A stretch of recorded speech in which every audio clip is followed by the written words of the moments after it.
The slap landed before the sound could catch up to it, a sharp crack slicing through the elegant restaurant like broken glass, freezing forks mid-air and turning champagne bubbles into silence. In that suspended second, a young waitress felt her world collapse, not just from the pain on her cheek, but from the humiliation burning deeper than the sting, as a millionaire's girlfriend stood over her with eyes full of cruelty and power. If you're watching Pure Kindness and you believe stories like this still hold hope, compassion, and second chances, take a moment to like, comment, share, and subscribe, because sometimes the smallest support keeps kindness alive. Sunlight poured through floor-to-ceiling windows of the upscale city restaurant, casting warm reflections over polished marble floors and white tablecloths that whispered wealth. The waitress, Nor Halstead, stood frozen, her hands trembling at her sides as every eye in the room drilled into her. She was 27, with tired eyes that carried years of quiet endurance, her dark hair pulled into a neat bun she'd learned to perfect in foster homes and part-time jobs. The uniform she wore was slightly worn at the cuffs, but clean, pressed, and worn with pride because this job meant survival. The woman in red, Sabrina Vale, radiated privilege in a fitted designer dress, her blonde hair cascading perfectly, diamonds glinting as if even light bent to her status. Sabrina's anger had ignited over a minor mistake, a delayed drink, an imagined slight, something too small to justify the storm she unleashed. Yet power, once tasted, often demands an audience. Nor's manager rushed forward, panic written across his face, apologies spilling out not for the young woman assaulted, but for the woman who paid in status. Sabrina's lips curled into a satisfied smirk as she demanded consequences. Within minutes, Nor's apron was taken, her name badge stripped away as if her identity itself had been revoked. Fired on the spot. Security guided her out while whispers followed, clinging like shadows. Nor stepped into the bright afternoon street, the restaurant doors closing behind her with a final, echoing click that felt like a coffin lid sealing shut. Outside, the city roared on, indifferent. Cars rushed past, people laughed, life continued without noticing the girl standing on the sidewalk, clutching a small canvas bag that held everything she had left from that life. Her cheek throbbed, but the deeper ache came from somewhere behind her ribs. Memories flooded in of nights studying finance textbooks borrowed from libraries, of early mornings cleaning offices, of believing, despite everything, that dignity would eventually find her. She sank onto a bench, tears streaking silently as sunlight mocked her pain by refusing to dim. Nor's past had taught her how fragile stability could be. She had grown up bouncing between homes, learning early that kindness was rare but priceless. Numbers had become her refuge, balance sheets made sense when people didn't. Years ago, a scholarship fund created by an anonymous donor had carried her through university, where she graduated top of her class in business strategy. Yet life had taken a detour after her guardian fell ill, forcing Nor to take whatever job paid quickly. The restaurant had been a temporary stop, or so she thought. Now it felt like the end of something she hadn't finished becoming. Across town, in a glass tower reflecting the same unforgiving sun, Sabrina Vale reclined in a leather chair, recounting the incident with dramatic flair. She was the girlfriend of Marcus Hale, a self-made millionaire whose company dominated luxury hospitality. To Sabrina, the restaurant scene was already a story to laugh about over brunch. She felt powerful, untouchable, unaware that her confidence rested on borrowed ground. Her sense of worth had always been tied to proximity, standing beside success rather than building it.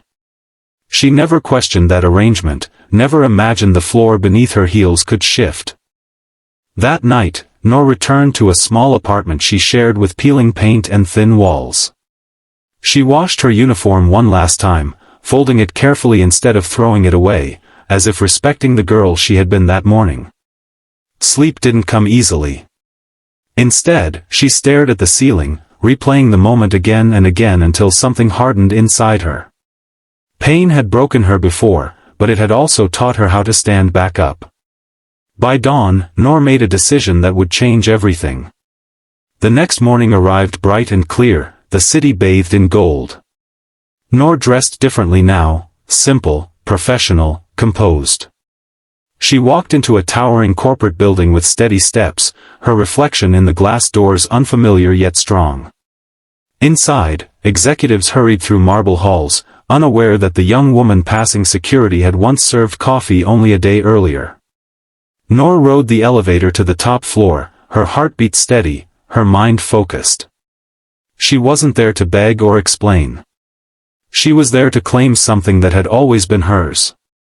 In the main boardroom, sunlight streamed through panoramic windows as directors gathered, murmurs filling the air. Files were arranged, coffee poured, anticipation humming for an important announcement. When Noor entered, heads turned in confusion, then curiosity. She took her seat at the far end of the table, placing a slim folder before her. Moments later, the room fell silent as the chairman stood, clearing his throat.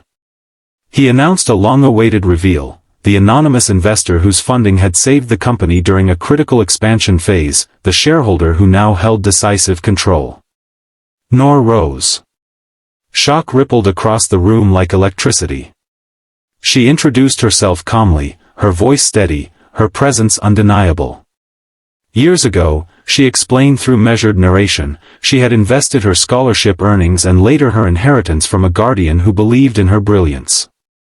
Quietly, patiently, she had grown that investment, choosing to stay invisible until the right moment. That moment had arrived. The doors opened again, and Sabrina Vale stepped in late, confidence dissolving the second she recognized the face at the table. The same waitress. The same eyes. Only now, Noor stood taller, dressed in authority rather than servitude. The realization hit Sabrina like ice water. The room seemed to close in, her breath shallow as whispers swelled. Power had shifted, not through revenge, but through revelation. Noor looked at Sabrina with no malice, only clarity.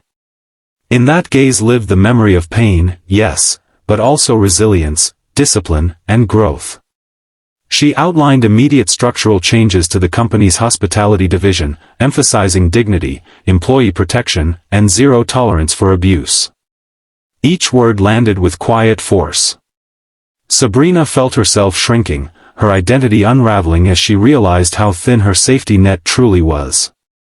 As the meeting concluded, Noor remained composed, but inside her chest, something finally loosened. The weight she'd carried since the slap began to lift. Not because she had risen above someone else, but because she had risen into herself. The city outside looked different now, brighter somehow, as if recognizing her at last. Before the final moments, take a second to comment what you felt watching Noor's journey. Your words matter more than you think. If this story touched your heart, if it reminded you that kindness and strength can coexist, please support Pure Kindness by liking, sharing, and subscribing. It helps stories like this reach those who need them most. Noor stood alone by the window after everyone had left, sunlight warming her face as the city stretched endlessly below. She thought of the girl on the bench, cheeks wet with tears, believing she had lost everything. She wished she could tell her that endings sometimes disguise themselves as humiliations, that dignity is not given by titles or taken by cruelty. It is built quietly, piece by piece, until one day it stands taller than fear.